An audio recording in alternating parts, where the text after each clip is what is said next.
I realized I have a special love for possibility, generating futures that lift us out of the darkness. And I committed to that. And when I used to work at the Hunger Project many years ago, when you're in a refugee camp after a war and people are starving, and I learned somehow to see the spirit in people, the magnificence of their commitment to stay alive, to focus on that which would give me access to generating possibility for them.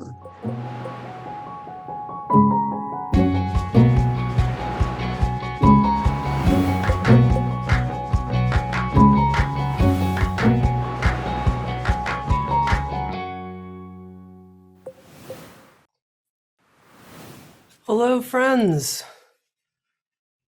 Welcome. Sounds True One friends, we can start here and relax and enjoy a breath together. Let's just do that.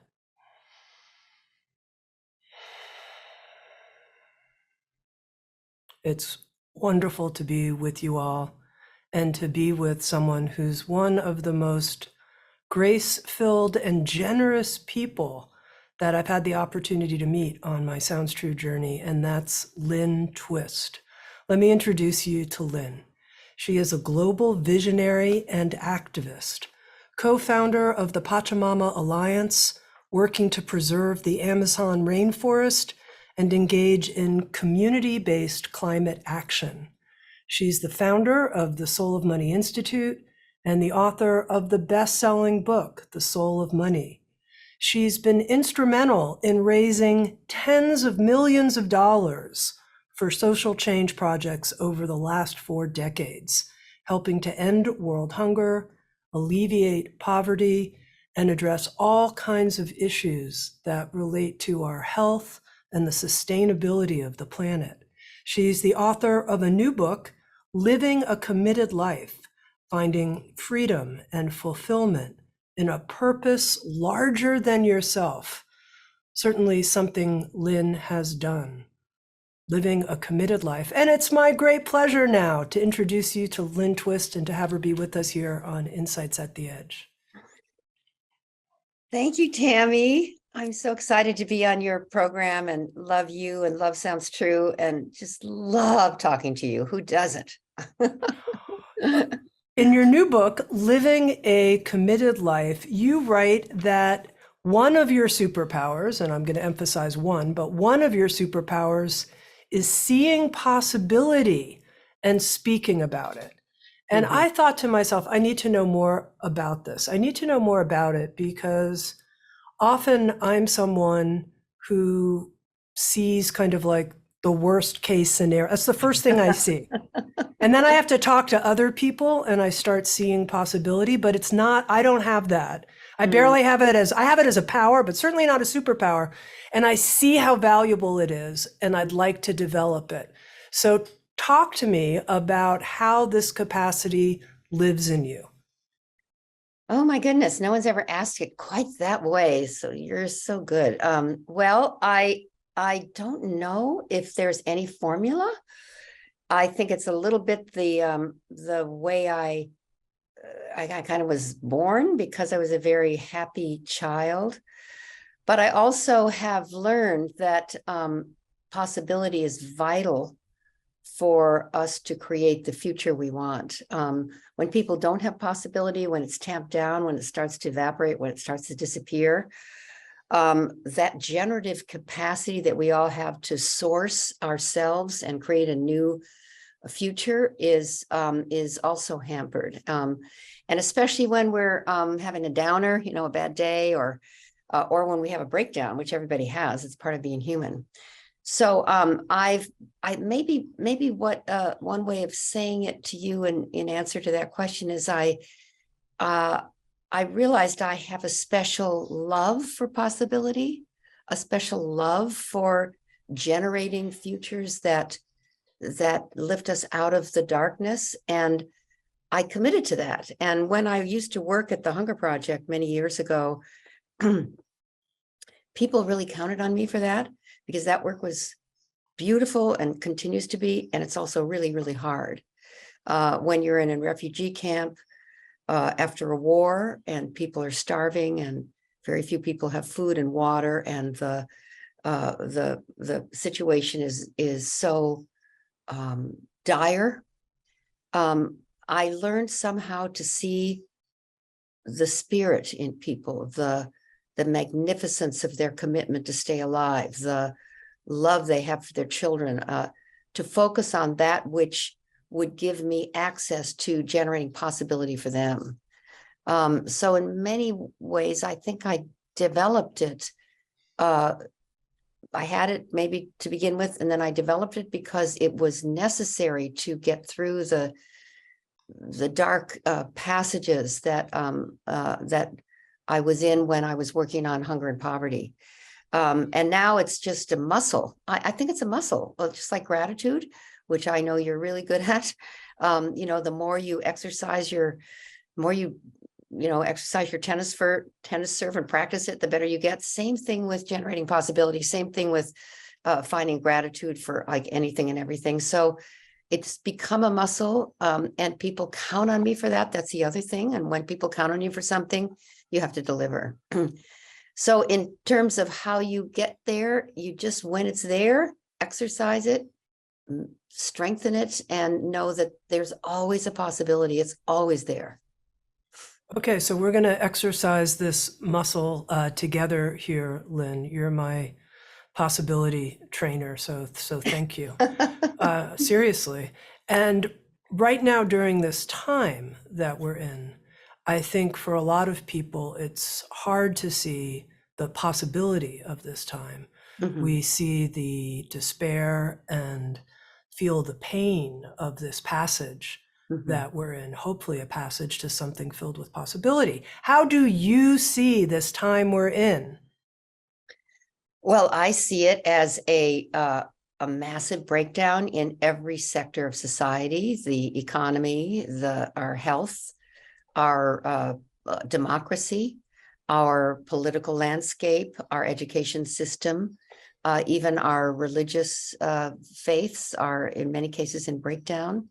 And the big one is the climate crisis, global warming, everything related to that, species extinction, and I could go on and on with that one, is so gigantic. And so I see this big giant breakdown as an epic passage for the human family, and as massive, uncompromising feedback for us.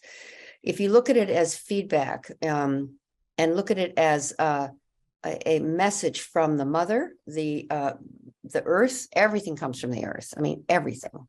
This computer that I'm looking at, the microphone I'm speaking on, my coffee cup, not just the plants, the animals, and the humans, but everything comes from the earth, including the virus. And I sometimes, without stepping over the pain, the suffering, the loss of life, the dissolving of thousands of businesses, probably millions of them, economic downturn in country after country, without stepping over that, acknowledging that, and knowing, you got COVID, I got it several times, losing people we love, the tragedy of the epidemic, the pandemic.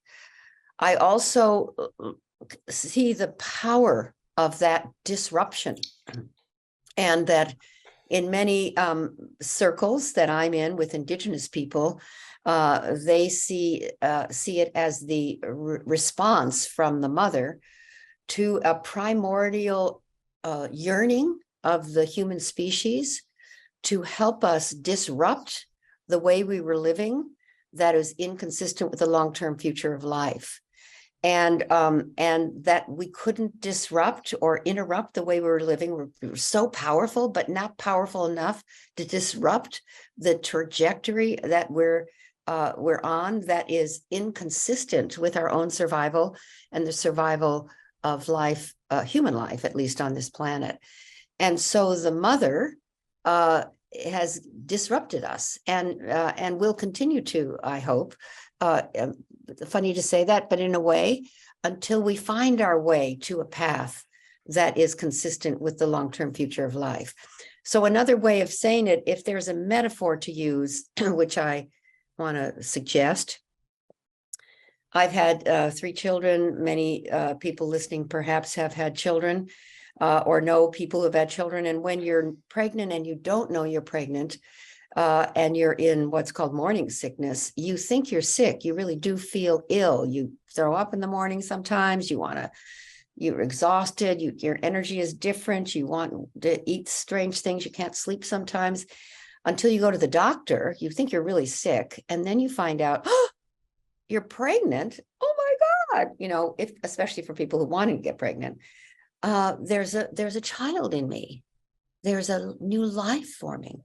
Then that context, that holding, that frame changes everything about the illness. You're still throwing up in the morning. You still need a nap in the afternoon. You still feel tired, but you're so excited to have people help you with your groceries. You're kind of proud of throwing up in the morning. You're kind of excited about having to take a nap because you're giving birth to new life. So one way of looking at what's going on right now that's so troubling is we're in morning sickness for a species that's lost its way and that is pregnant with a new kind of human being. And the pregnancy may be very, very long, and every pregnancy does not produce a baby. But the pregnancy also will probably lead us to a very painful birth. Birth is not easy. The more it hurts, the closer are you having a baby. I remember that when I was having my kids. So that's a metaphor. It's merely a metaphor, but it's a conversation to live in, to understand that perhaps this is happening, as Paul Hawkins says, not to us, but for us. And if we can receive the feedback, incorporate it, and know that the mother, the great mother, the earth, or life, or the divine, the power greater than us, it's not a punishment. It's an ally to help us do what we all know deep in our hearts we need to do, which is change the trajectory of the way the human family is living on this planet and in the community of life. So that's generating a possibility for you, for me.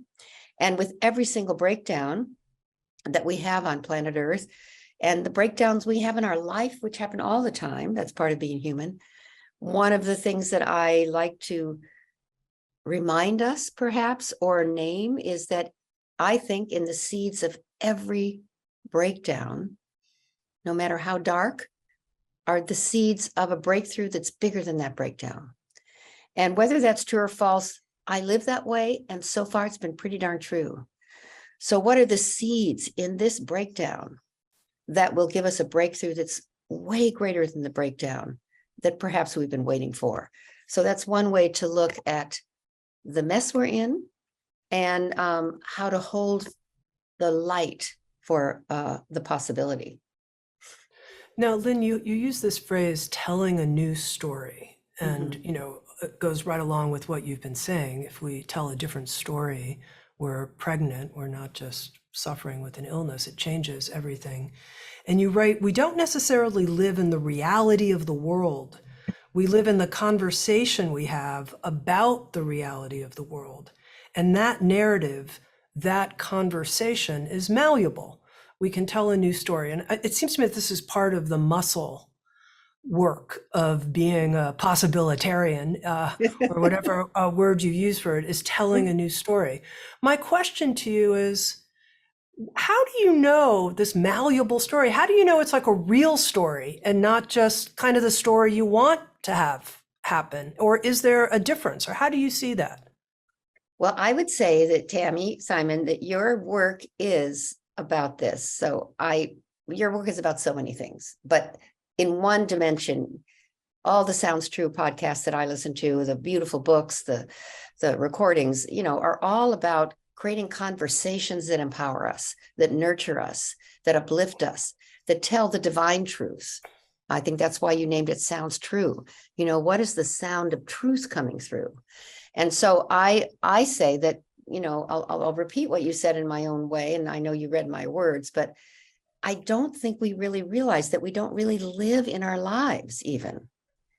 We don't really live in our relationships. We don't really live in our communities and our world. We live in the conversation we have about our lives. We live in the conversation we have about our relationships. We live in the conversation we have about our community, we have about our world. And we can't always change immediately what's going on in our relationship, if we're having a snarl with someone that we care about, or we can't necessarily change immediately what's going on in our community, but we have absolute omnipotence over the conversation we have about our lives, the conversation we have about our relationship, the conversation we have about our community. That's where the levers and dials of life are, where we can find access, agency, sovereignty. So it's not true false, because I don't know that there's true false really in what I'm talking about here. It's how do you empower yourself so you stay centered in who you are and be able to generate the best possible self, the best possible me. I did a little course last week with